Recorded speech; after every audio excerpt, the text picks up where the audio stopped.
Okay, we have already talked about types of angles, different types of angles.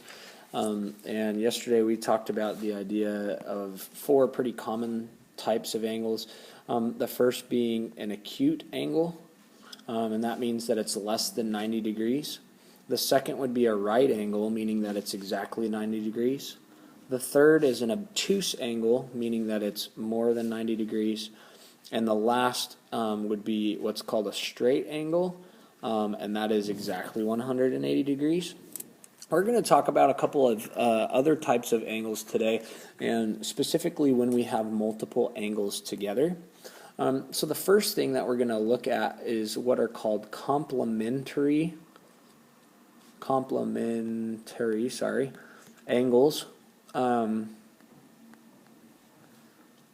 And complementary angles are two angles that can be put together to create 90 degrees.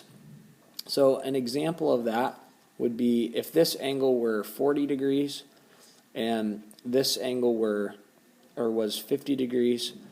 If I added those two angles together, that would create a 90 degree angle, one of which was 50 degrees and one of which was 40 degrees. Those are called complementary angles. Okay, and like in this example, they could potentially be separate like that. Those two angles are complementary angles, or they could be together like that. They're the same angles, they're just kind of shown in different ways. And there's lots of examples of complementary angles that we could look at, because remember, it's anything that adds up to 90 degrees. So I could have 88 degrees, and I could have a 2 degree angle, something that's really narrow. If that was 2 degrees, and obviously I can't write it in there, those two things would add together to equal 90. I could also have it split exactly in the middle, and I could have a 45 degree and a 45 degree, and those would be considered complementary angles. Our next one is what is called supplementary angles. And again, a couple of big words here. Supplementary angles. And our supplementary angles are similar in that it's going to deal with two or more angles, but this time they're going to be some bigger angles mixed with smaller angles. In this case, let's say that this one's 120 degrees and my other angle is 60 degrees. We're going to notice that those would equal 180 degrees total, or a straight angle. And just like our complementary angles, they can touch, like my example down below, they can be separate. There are any two angles that you could add together to equal 180 degrees. It's also really important when you think about supplementary angles. It is not possible in supplementary angles to have two acute angles or to have two obtuse angles. That cannot work. As opposed to, for our complementary angles, we know both of our angles have to be acute angles because they total up to 90 degrees. So I can't have any angles that are bigger than 90 degrees. But my supplementary angles, I have to have one that's bigger than 90 degrees and one that's smaller than 90 degrees in order to add up to 180 degrees. So we have complementary angles equal 90 degrees, supplementary angles equal 180 degrees, and then we're going to look at some angles that get marked together. So in the examples that we were just talking about, where we had two angles that were touching that share a common side and a common vertex. So in this case, my vertex right there and my side right there are the same for both of my angles, angle A and angle B. These are what are called adjacent angles. And in the English language, adjacent simply means next to.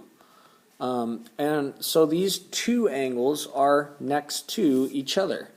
They have to share a common side. in order for them to be adjacent angles. They have to share a common vertex in order for them to be adjacent angles. So those are examples of adjacent angles.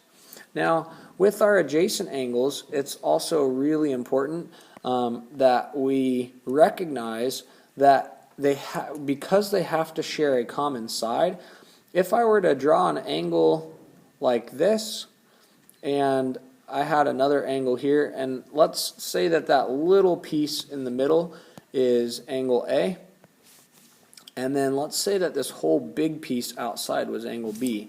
These are not adjacent angles because even though they share a common vertex, they don't share a common side in the center, and they have to do that in order to be adjacent angles.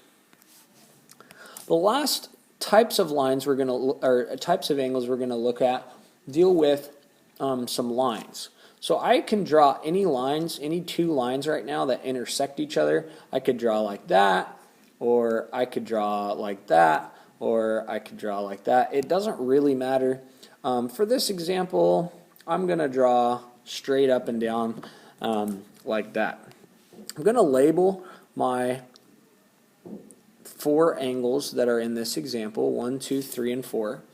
And you can notice that one of the types of angles we've already talked about are adjacent angles. You can see that angle 1 and 2 are adjacent angles because they share a common vertex and a common side.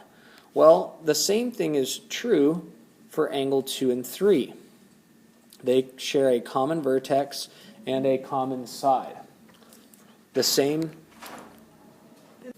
is true for all of our sides that share. So 2 and 3 are. 3 and 4 are also adjacent angles because they share a common vertex and a common side. And our last part, and I erased part of my 4 there, our last part, angle 4 and 1 are also adjacent angles. They share a common vertex and a common side. All of those that we just talked about are also supplementary angles. They add up to 180 degrees. How do I know that? Well, all of them are full, they're based on a full line. So if I look at angle 1 and 2, it's based on that line right there. That's a straight line or a straight angle. So 1 and 2 have to add up to equal 180 degrees. Same thing is true for lines 2 and 3. Same thing is true for lines 3 and 4.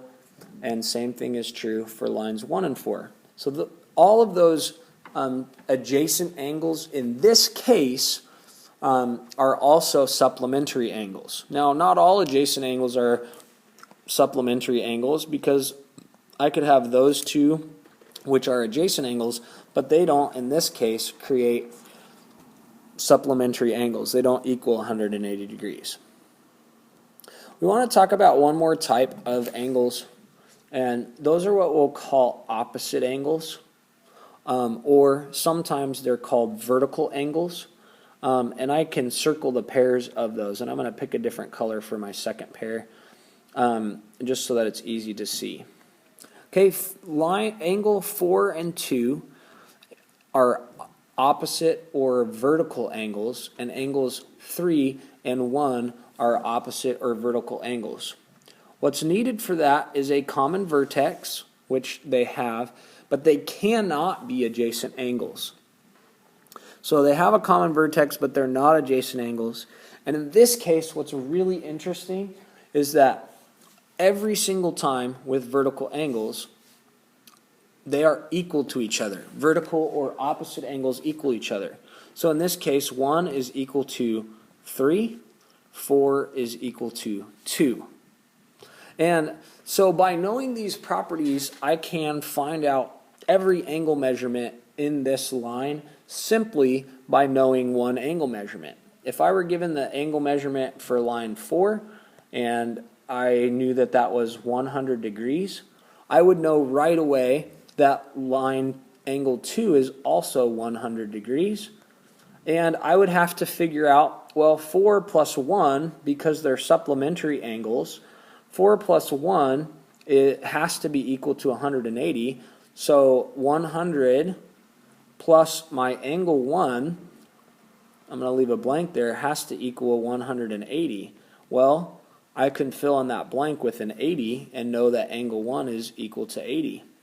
Angle 3 then has to be the same thing because angle 1 and 3 are equal to each other as well. So we're learning these properties of shared angles. That is a quick run through of complementary, supplementary, adjacent, and opposite or vertical angles.